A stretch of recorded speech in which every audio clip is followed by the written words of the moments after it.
Hi, I'm Jacob Hornberger, Libertarian candidate for president. Democratic presidential candidate Robert F. Kennedy Jr. has announced that he is abandoning his race for the Democratic Party presidential nomination against President Biden and is now going to move in a different direction. We don't know yet what that direction is. Kennedy says he's going to announce it this coming Saturday. But there's essentially just two options. One is he runs for president as an independent, and the other is he seeks the nomination of some third party. And that brings up the Libertarian Party, because clearly the Libertarian Party is part of this possible mix. And that's because Kennedy has expressed sympathy with some libertarian views, and also because he had what was a previously undisclosed meeting with Libertarian Party chairperson Angela McArdle at Freedom Fest in Memphis last July. The New York Times uncovered this meeting and disclosed that it lasted about an hour. So the question naturally arises, why would a person who is a Democrat, a welfare state-loving Democrat, one who believes in gun control, honestly believes that he would fit within the Libertarian Party as the Libertarian Party presidential candidate? Well, before we address that question, let me first say that I think that if Kennedy were to shift over to the Libertarian Party and vie for our party's nomination, it would be absolutely fantastic. Absolutely fantastic. I mean, look, let's face it. We don't garner any media attention in this party for our presidential race. All of the focus of the national media is on the Republicans and the Democrats. But if Kennedy were to enter our race, that dynamic would switch immediately overnight, because now we would have national media attention on our presidential race. Now, clearly, Kennedy would be the presumed front runner. Nonetheless, it would still be a competition. And that means this long series of debates at state LP conventions, beginning this early November in South Carolina, and then the next month in Connecticut. Both of them have presidential debates. And then, of course, there's California and Texas and Arizona and Pennsylvania and Georgia and a number of other states, which, of course, I don't think Kennedy could possibly avoid. I think that would look really bad, especially since he's been chiding President Biden for not debating him. Well, just think then that media attention would then almost certainly be focused on our state presidential debates, which would be absolutely fantastic.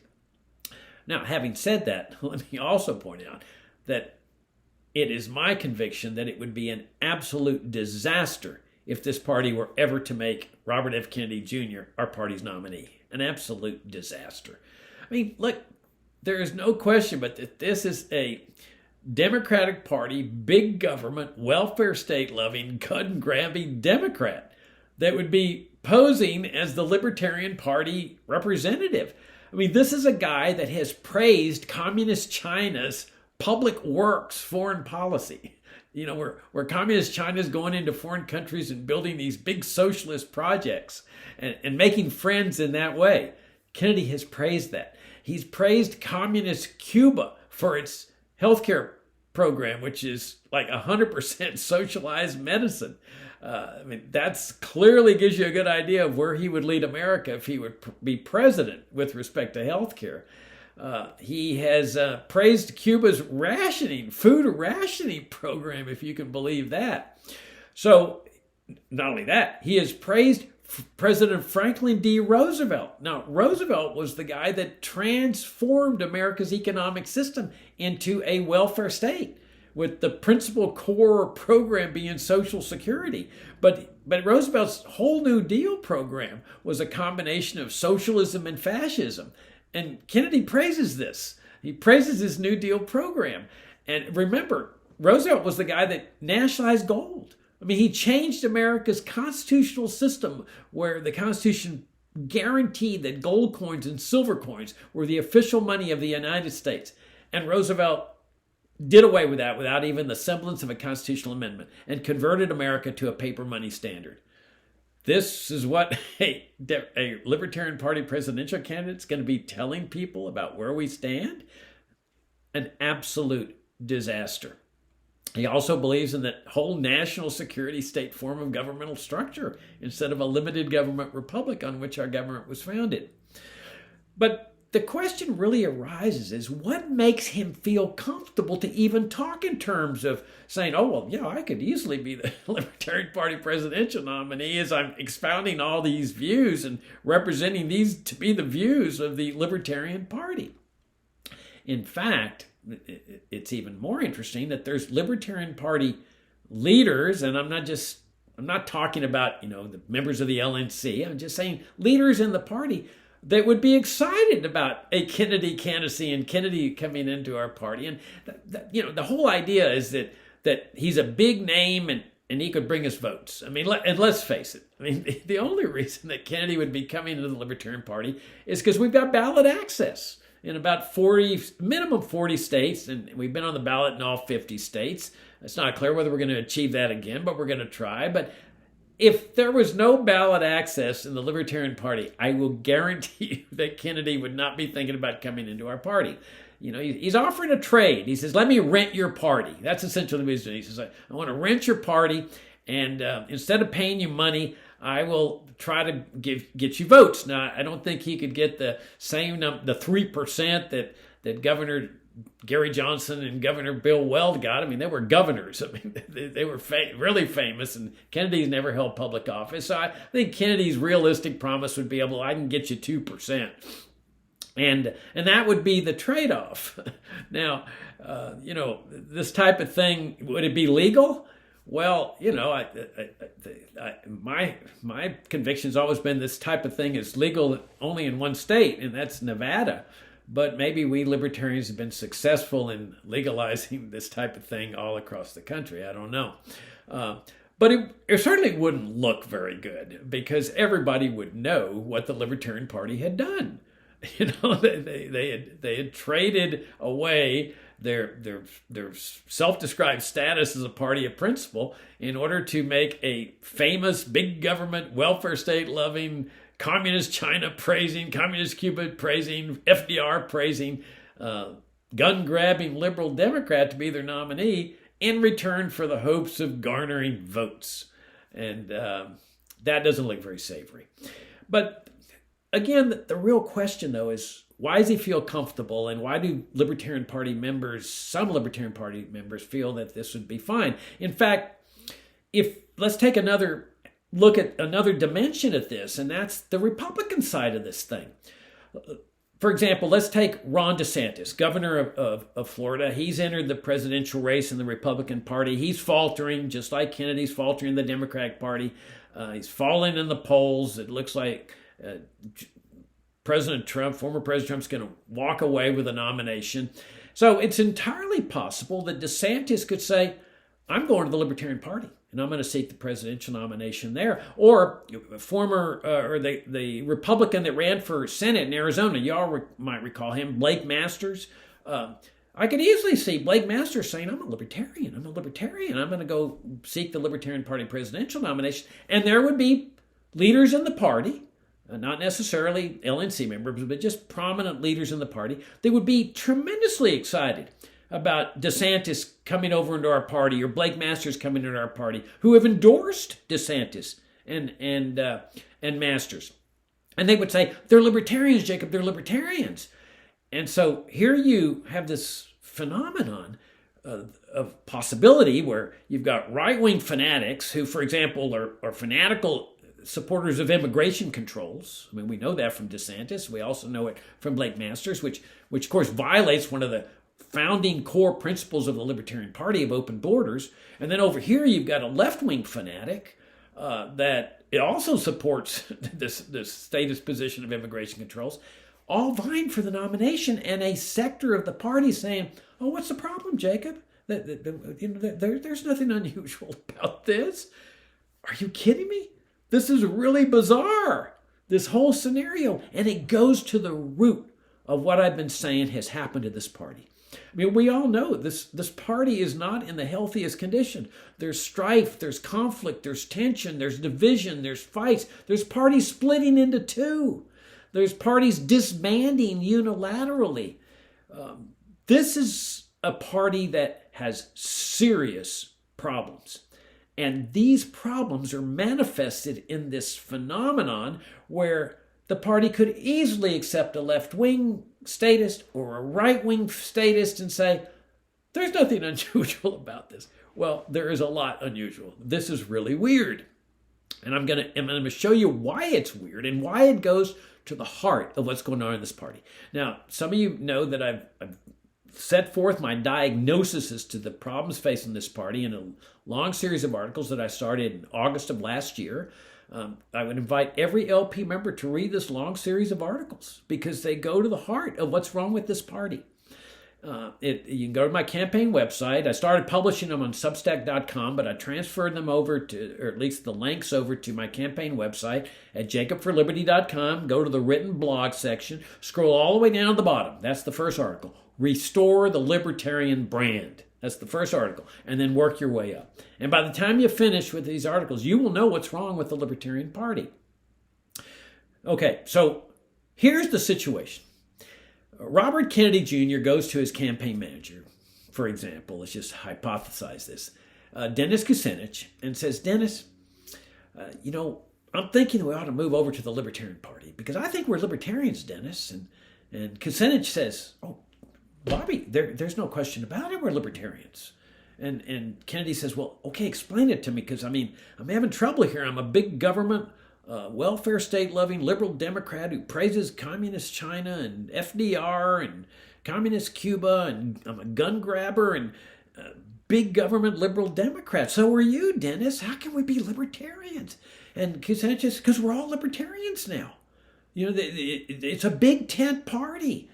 And so we can go in there and feel very comfortable becoming the Libertarian Party presidential nominee. And so Kennedy says, well, give me an example of why you're saying this. And so there's multiple examples, but let's just focus on one. Let's talk about the 2016 race where former Governor Gary Johnson and former Governor Bill Weld were the president and vice president nominees for the Libertarian Party. Now, let's go back a minute and examine how Johnson came into the party. In 2012, he was running for the Republican presidential nomination, just like Kennedy's running for the Democratic Party presidential nomination. And he was faltering. Johnson was faltering. He was losing. The voters that had coalesced behind Ron Paul were not coalescing for him. And he was going to lose. There was no question he was going to lose. And he knew he was going to lose. So at that point, he did like Kennedy is contemplating. He says, I'm going to go over to the Libertarian Party. Now, those of you that are familiar with my work know that I've long held that there is no difference between the Republican Party and the Democratic Party, not in a fundamental sense, in an overall sense. It's like two wings of one party. It's like, a big football league divided into two conferences, that it's still one league. And this is one party. We could call it the welfare warfare party, divided into Democrats and Republicans, and they fight over each other as to who's going to have control over the levers of government. But that's the only competition there is. Well, when Johnson comes from the Republican Party, he brings his same principles in his same positions. He doesn't change them. He just brings them in, and along with Weld in 2016, and these positions now become libertarian positions. And they're defined as libertarian. So Kucinich says to Kennedy, in our hypothetical here, let's look at Johnson and Weld's campaign positions. And Kennedy says, okay. So you go to that 2016 race. Johnson believed in Social Security, Medicare, Medicaid, the entire welfare state. So did Weld. This was their Republican position that they now defined as libertarian. Okay, they might have had reforms, streamline the process, hire new immigration judges, whatever. But the fact is they believed in the welfare state. And so Kucinich says to Kennedy, you see, they believe in the welfare state. They're libertarians. We believe in the welfare state. We're libertarians too. It's a big tent party now, Bobby. And so then they say, well, let's look at immigration controls. Johnson and Weld believed in immigration controls. Okay, they wanted to streamline the process and so forth, reform the process, but they believed in the system itself. So does Kennedy. He wants to secure the borders. He wants to turn America into a fortress. He wants to seal the borders as effectively as North Korea seals its border with South Korea. Wants to send troops down there. Supports Trump's Berlin Wall. Well, Kucinich says to Kennedy, you see? So do Johnson and Weld. They're libertarians. We're libertarians, Bobby. And Kennedy says, I'm starting to get your drift here. And then they go to the war on drugs. And Johnson and Weld favor the legalization of marijuana. Okay, and that's what they focused on, marijuana, even as they decried the war on drugs. But never heroin, cocaine, methamphetamines, etc. Bobby Kennedy, he decries the war on drugs, but he talks about marijuana legalization, not fentanyl and heroin, cocaine, the rest of the hard drugs. So Kucinich says, see, we're libertarians, Bobby. And then there's the whole national security state. Johnson and Weld believed in the national security state. In fact, Johnson believed in U.S. senators bringing back military pork to their respective states as part of, this giant military apparatus that we have, the vast military-industrial complex, as President Eisenhower called it. But maybe reform it, reduce military spending, or rein in the CIA, or rein in secret surveillance schemes of the NSA. But that this whole concept of national security, the national security state, is essential. That's Kennedy's position. I mean, Kennedy, to his credit, acknowledges that the CIA was part of the Kennedy assassination, just as it's part of the Patrice Lumumba assassination and General Rene Schneider and all these other state-sponsored assassinations. But he doesn't want to abolish the CIA. He doesn't want to dismantle the Pentagon. He doesn't want to restore a limited government republic, with a basic military force like our founding fathers did. No, he wants to keep this whole apparatus, just like Johnson and Weld. So you're getting my drift. I could keep going on, but Kucinich says to Kennedy, we're all libertarians now, Kennedy. Bobby, we're like Johnson and Weld. Now, here's the interesting thing about this, that if Kennedy were to look at my views, okay, now there's no question that my views are libertarian. Nobody in this party questions that. Nobody ever says, Jacob's violating libertarian principles. No, they criticize me for adhering to libertarian principles.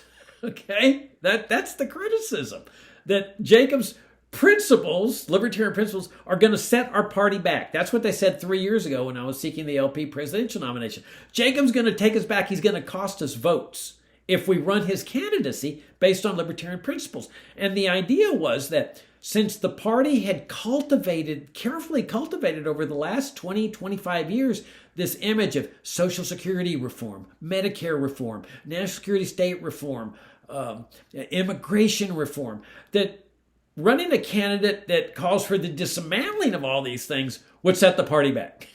Now, I find that very fascinating, because the mindset is that these libertarian principles, which I admittedly adhere to, are a liability, that they're an albatross. You see? And so the idea is that we can't run a candidate that's going to run on those principles, because it'll set the party back, which to me is really bizarre. Because I sit here and I say, why would somebody want to be a member of a party when they think the party's principles are a liability, that they're a negative? Why not go to a party where you believe in those party principles rather than come to a party where you think the party's principles are a liability, an albatross for candidates? Well, if Kennedy were to look at my principles, dismantle Social Security, dismantle Medicare, dismantle all infringements on liberty, because really that's what freedom is. The removal of infringements on liberty, not the reform of infringements on liberty, restore a limited government republic to our land, legalize all drugs, he would be horrified. He would say, if Jacob Hornberger's principles are what libertarianism and what the Libertarian Party are all about, which they are what libertarianism and the Libertarian Party were originally all about, he would be horrified. He would say, I'm not a libertarian. I want no part of this party. You see, that's the real irony of this. But here's another irony. If Gary Johnson were to look at my principles, I have no doubts that he would be horrified too. Oh my gosh, we can't run a libertarian candidate that adheres to libertarian principles. That would be a disaster for the party. And so, again, this to me is like really strange, that there's people in the party that do say that our principles are a liability and albatross. Now, let me digress here a minute to tell you how I became a member of the Libertarian Party, okay? Because it goes right to the heart of what we're talking about here. It was in 1990. I had just started an educational foundation whose mission was to present this principled, uncompromising case for libertarianism, because I was convinced that this is the way you lead America to freedom, was through principles and advocacy of the dismantling of infringements on freedom. And so this activist from California calls me and says, I want you to join the platform committee. And I said, no. And he says, why not? Now, I didn't know hardly anything about the Libertarian Party. My experience in the Libertarian movement had been in the educational foundational arena. And so he says, why not? And I said, well, because this is a political party. It's going to be taking ad hoc positions, Social Security reform this, reform that, all designed to get votes. That's what's going to be going on here. And I got no interest in that, because what I'm interested in is principles. That's what's going to lead America to freedom. And so he says, have you ever read the party platform? And I said, no, and I don't need to. I know what it is. It's just all these ad hoc positions, reform this, reform that, all designed to get votes. So he says, let me send you a copy. Would you read it? And I said, yeah, send it on. So I get it in the mail and I open it up and I'm like stunned. I'm just stunned. This is a pure libertarian manifesto. It could have been written by Murray Rothbard. And it's like, abolish Social Security, abolish Medicare, abolish the whole welfare state, legalize all drugs, open the borders, free trade, open immigration, dismantle the national security state, the CIA, the FBI. Those two planks, abolish the CIA and the NSA, were later removed from the platform because they were found to be offensive against, for Republican voters. And now, with President Trump now calling for the abolition of the FBI's, the conservative-oriented, reform-oriented libertarians are now saying, oh, gosh, it's safe to start calling for the abolition of the FBI. And my hunch is they're going to put it back in the platform, which it should never have been removed. But this is what excited me about the Libertarian Party. Abolish all these things. Abolish the CIA, the FBI, the Social Security Administration, the DEA, the whole shebang, and restore a limited government republic to our land. I loved these principles. I was excited about it. I still am. That's why I'm running my campaign on them. And to me, to have a successful party, you've got to have party members that love the party's principles, that are excited about the principles. You see, all these reform-oriented positions, which the proponents believe are very bold and very principled, when they're saying, oh, I got a Social Security reform plan, opt out and phase out. This is a very bold reform plan, very principled reform plan. It puts me to sleep, okay, and it doesn't ever surprise me that this reform message garners a rejection rate among the American electorate of 98 to 99%.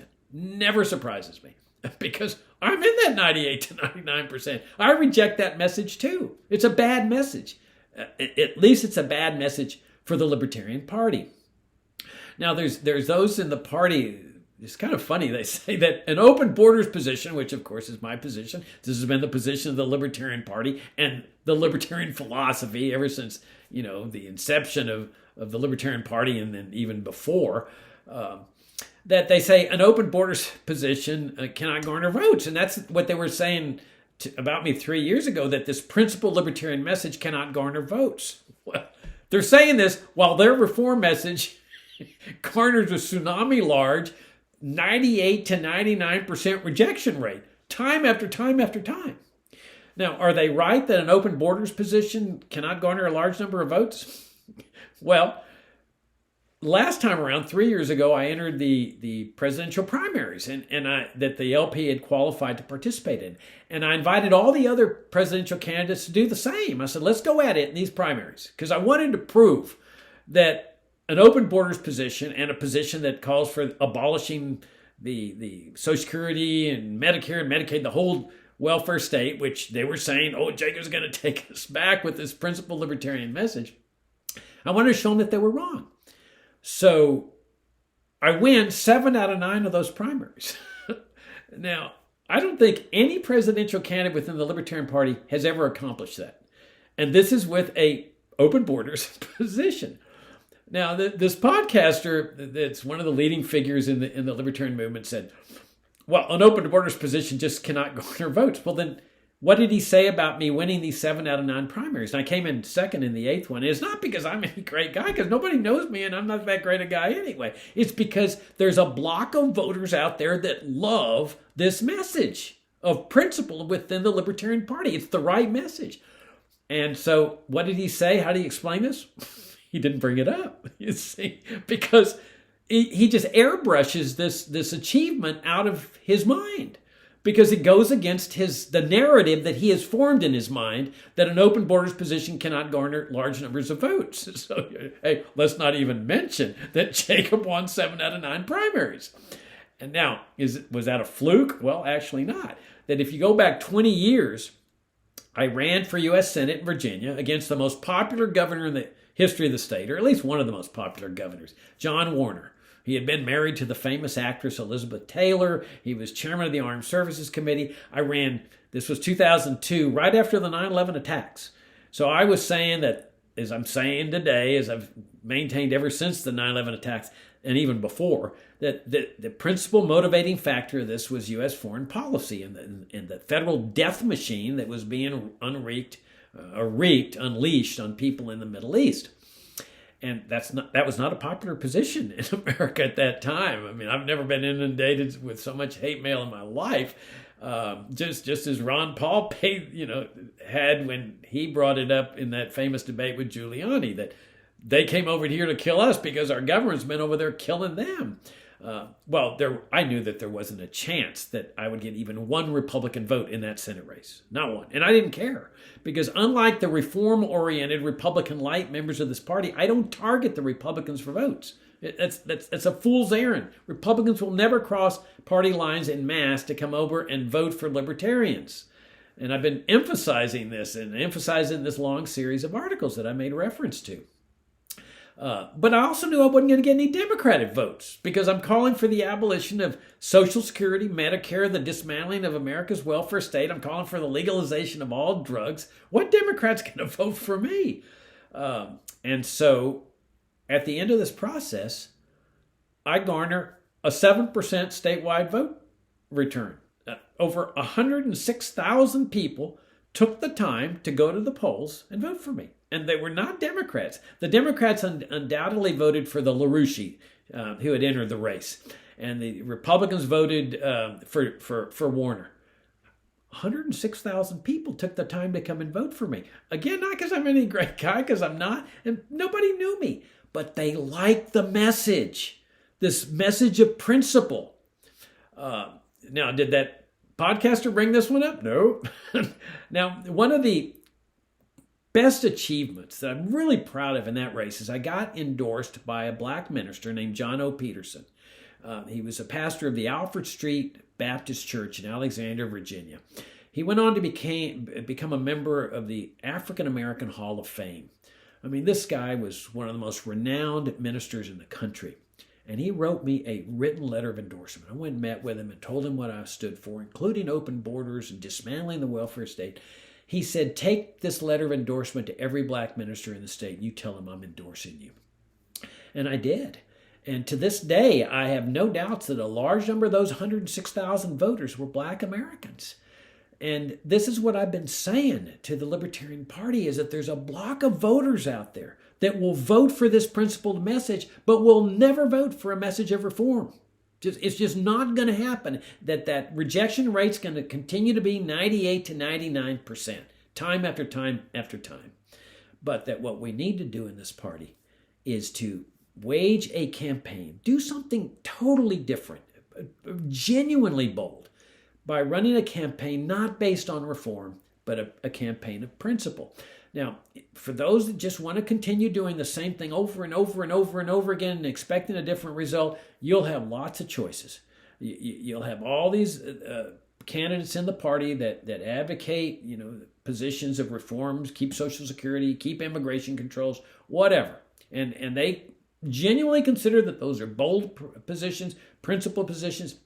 If Kennedy comes in, he will join that mix. If DeSantis and Masters come in, they will join the mix. So there will be any number of candidates to choose from that advocate reform of the welfare warfare state. There will be only one candidate that wants to run a campaign of genuine libertarian principles. And I keep exhorting the party, we got to do soul searching in this party. We can't just follow the leader, and when the leader says, oh, well, I'm going to endorse this candidate, we've got to do some soul searching where each member of the party examines his conscience and says, where did this party start? Where are we today? Where did we go wrong? What do we need to do to get this party back unified and excited and enthusiastic about our campaigns? And part of that is running an exciting campaign. And I submit that it's impossible to run an exciting campaign that's based on welfare warfare state reform. It does nothing for me. I fall asleep when I see this type of campaign. Now, I will always vote Libertarian.